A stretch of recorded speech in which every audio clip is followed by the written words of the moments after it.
bitangira byatangire ko abana b'ingimbi n'abangavu tugira ngo nibisanzwe by'amaraso ya gisore akibakinagiramo, ariko nabwo tukibaza dutise uru Rwanda rw'ejo kugitosa na Gitaf ubu twizere ko ejo hazaza ari hazima. Reba ukuntu u Rwanda rw'ejo kinyakadihosha bakubita bazitura kuri kandi ntumbaze Aragaki wenda abana bo bagize amahirwe kugana na Gitaf barabura ku butumwa indirimbo ifite. Indirimbo ifite ubutumwa Aragitosa niko yitwa. Bamwe bati mu mufunge uyu ni inkunguzi.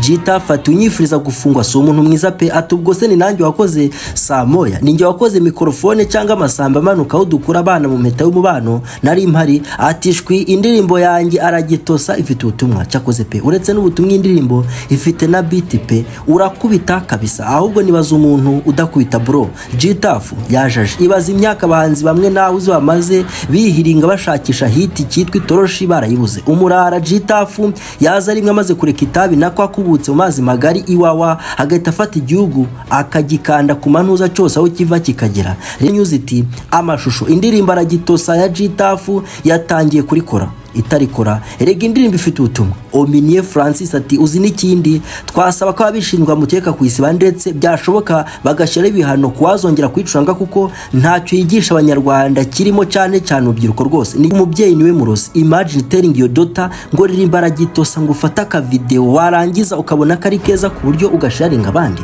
Ubu uyu mwana arajazerera imihanda bari kuvuga kuri Gitaf. Aragitosa yabaye Aragitosa ngo ibi ntiwayibonye mama Sikovia AI mukubitisha kuri kandi akawunyira koko cyaze AI na Gitaf bazigiye kabisa. Sikovia ati indirimbo ifite ubutumwa oya, ati ngewe nzarega uwakwirakwije karaka video ndi kubyindirimbo ya Gitaf, ariko Gitaf we nta kibazo na kimwe dufitanye.